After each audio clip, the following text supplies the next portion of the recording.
And deliver tayo ng 10 pet gloss na white tsaka isang pet gloss na gray dito sa Pesto para sa Talugtog project. And magandang araw po. And ito na po yung mga lalagay doon sa Talugtog.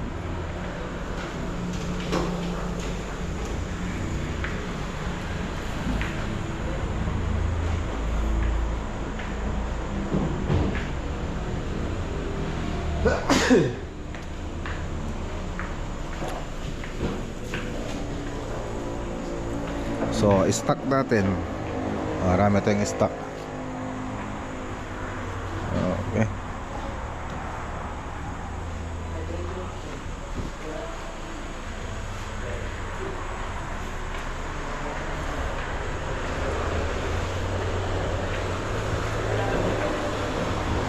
So, yung mga ibang tropa na sa ano na, Dasol Pangasinan. Okay, so tara na. Dito para si Chinito, nagtatrabaho na rito. So let's go.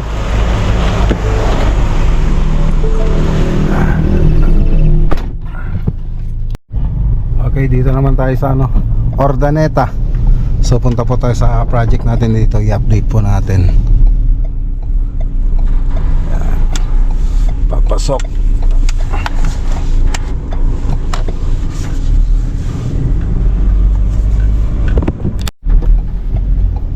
Okay, so ayan, dito na tayo sa Barangay Cabuluan, Ordaneta project. So break time pa yung mga tropa.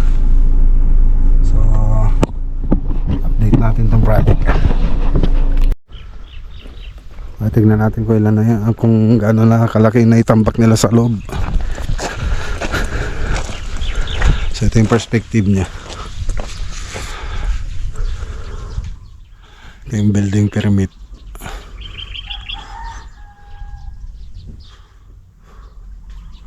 Ayan.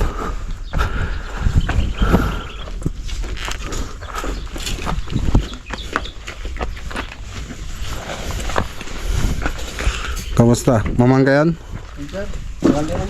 Nang kayan? Mangan pala sir. Ito yung salas.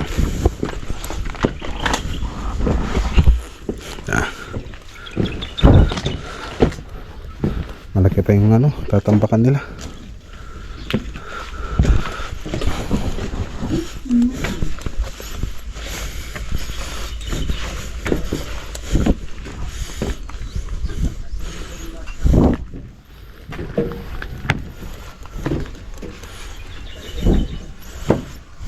Balikan natin yan mamaya.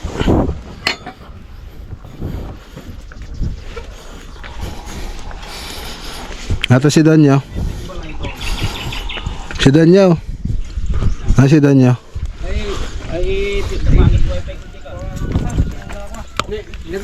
Ito.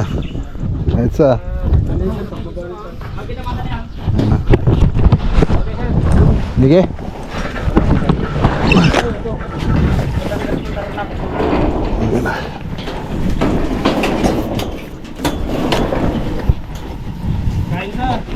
Sige. Dapay, baka umati ka doon. Ada? Ni. Nagan na to eh. Nagan na taso? Ang pa'y nagan na? Okay. Unknown. Hala kayo ata? Daw kayo manggarod ta mga tayo. Pero di ka pa yung mga nay. Ada? So na nga mga pang-trusses natin mga boss. Ang pinapahidal na namin ng red oxide bago ilagay.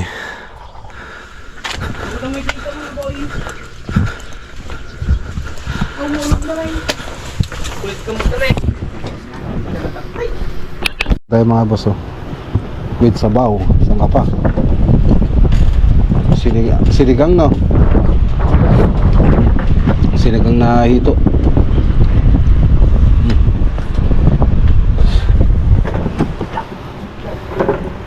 So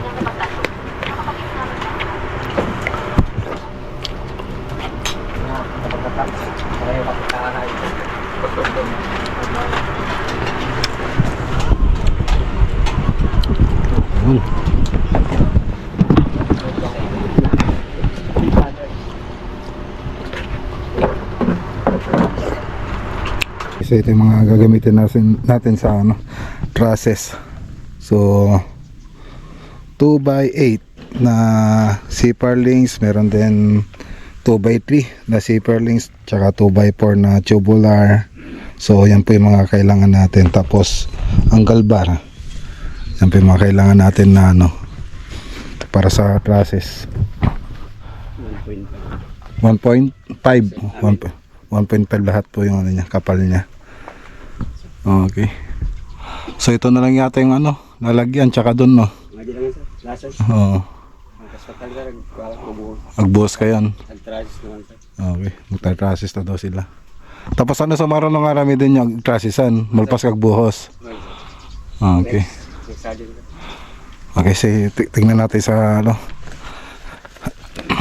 sa loob.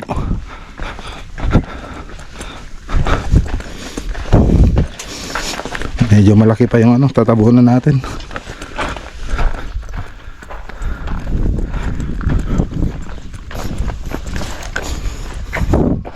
May tubig pa rin dito. May tubig pa nga. May tubig pa rin. So ito po yung terrace. Ayan. Tapos dun po yung lanay. Ito yung living room. So kompleto na rito, pati yung roof beam. Yan. Tapos dining. Tapos kitchen. So ito pa yung kitchen. Tapos ito naman yung dirty kitchen. Yan. So kompleto na rin dito yung roof beam nya.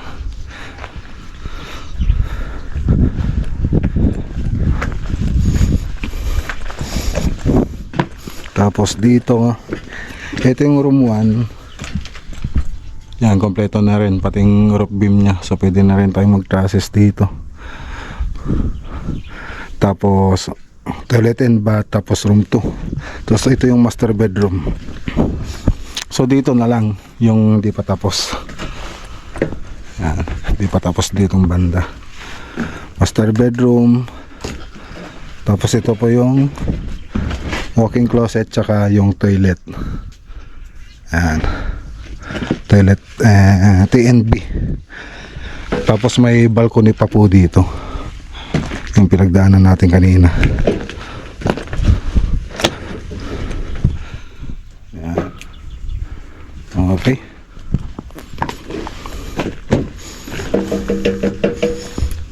So lang, di pa tayo nakapag palitada. So magbubong muna tayo para malilim.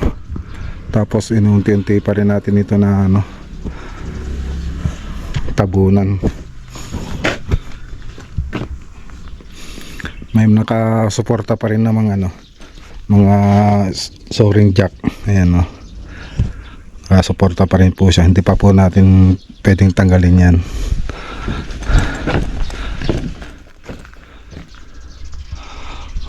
Okay. So medyo ano pa to. Hindi naman nagmamadali itong project na to. So gusto nga nila sir ano isang taon. Dahil dun sa ano sa budget. Okay, so tara na. So bukod kay Foreman, si Foreman.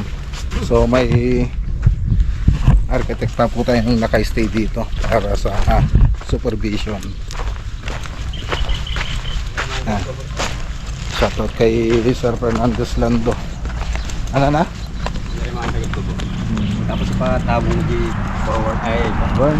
Naimitog palitada tayo, nakaporte ko man ka. nariman 50 nga lugado. Sige. Sige Rod.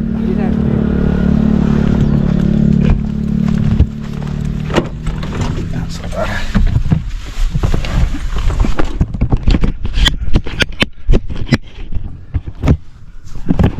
sabi ko kay Foreman, mas maganda na bago tayo magpalitada, nakapagtabo na tayo sa labas tsaka sa loob.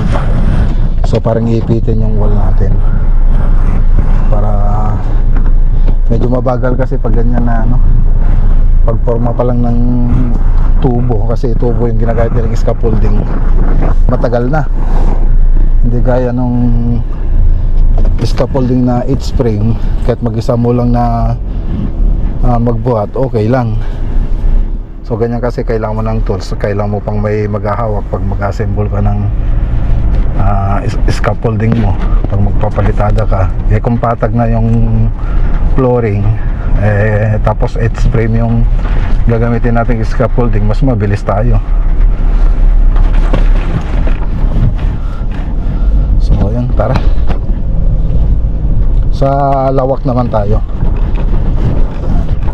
sa Lawak, Pangasinan. Poblasyon Lawak, Pangasinan.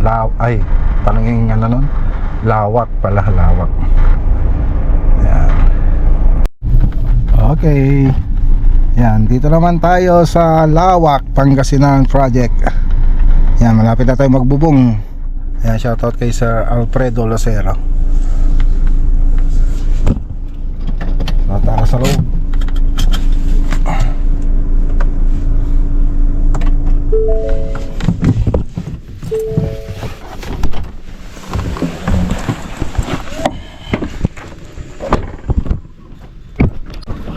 Tara. Pagay pa tayo pala tugtog. Papatugtog kaya? Yan. Ang process. So lapit na tayo magbubong.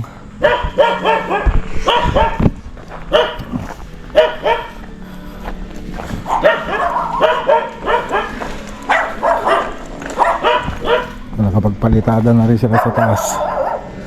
So dito na tayo.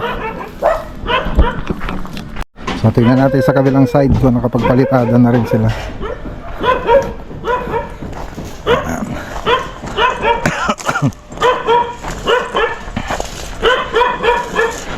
So dito nakapagpalitada na. So wrap lang po yung palitada natin dyan, kasi skin coat po yung gagamitin natin pang finish. Pati dito okay na rito. Tapos dito sa side,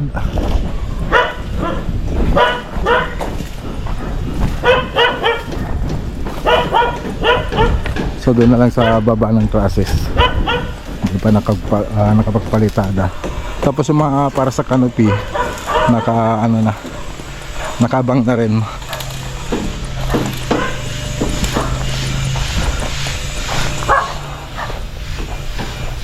Okay, so may trusses na rin dito sa may lanay. Ayan. Tapos sa may dirty kitchen, ayan, meron na rin trusses. So pasok tayo sa loob.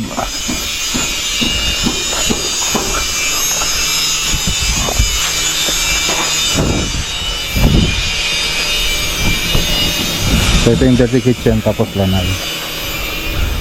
Tapos dining, salas, dito yung kitchen, yung main kitchen. Tapos may kwarto po dyan. Okay. Dito sa loob, so hindi pa tayo nagpalitada rito sa loob. Okay. Siguro ka, magnak. Ay. Hagdan, di pa naiporma. So ito yung family room.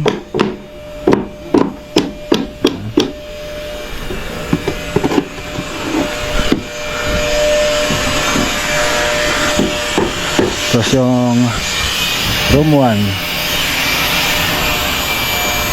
Tapos yung room 2, common CR, master bedroom, may walk-in closet pa po rito. Tapos toilet and bath. Ayan. So balcony meron din dyan. So ito yung mga trusses natin. So doble na po yung lock nyo, double lock, magkabilaan. So angular bar lang yung tinanglak natin dyan. So lahat ng chassis natin ganyan. So yun lang naman yung update. So sa kanilang siguro tayo magpalitada rito sa loob pag nakapagbubong na tayo. Okay, baba na tayo. Baba na tayo.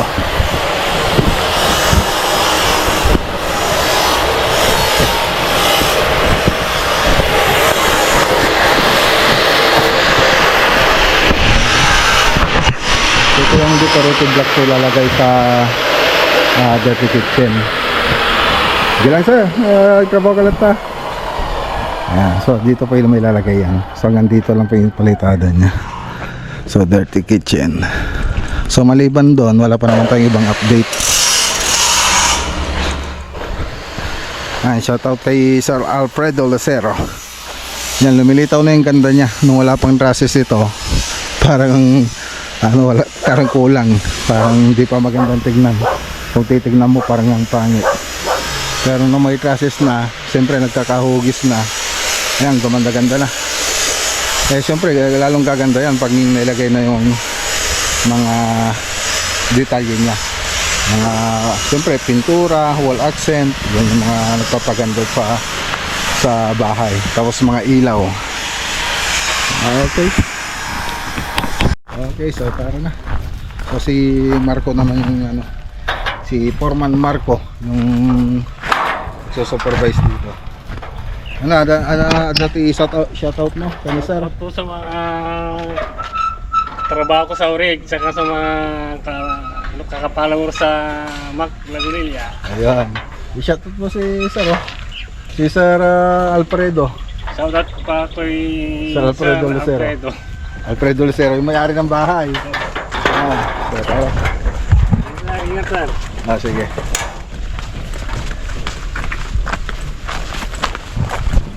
Okay, tara na.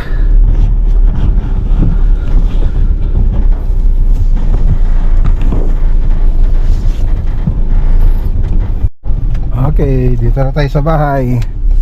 Yan, yun lang po yung pinasyalan natin ngayong araw. Para hindi na masyadong mahabang video. Dito na po tayo. Yan. So wala sila misis, kailangan ko pang magdilig ng halaman, bonsai tsaka halaman. So magdidilig po tayo.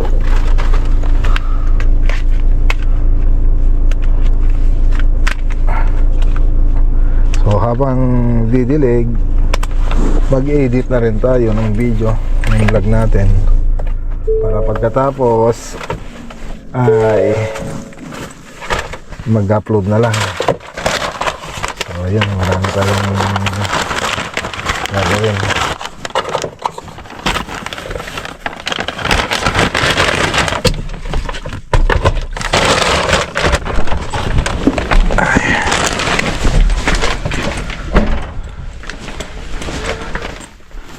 Dito na tayo.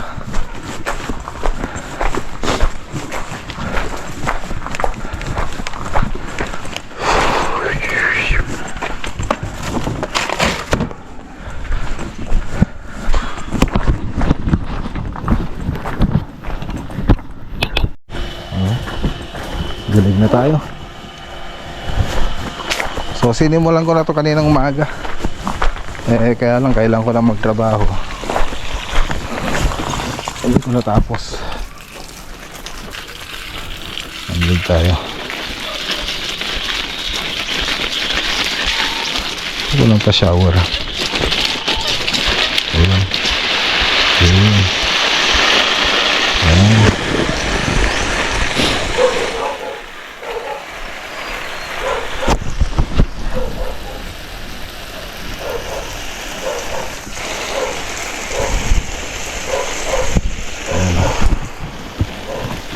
Pa tayong didiligan. Ayan o, dami. Tapos dun sa harap yung bonsai, hanggang sa likod to yung didiligan natin. Okay, so ayan, hanggang dito muna yung vlog for today po natin. So kita-kita po tayo sa susunod na vlog natin bukas. Magandang araw po sa inyo lahat at God bless.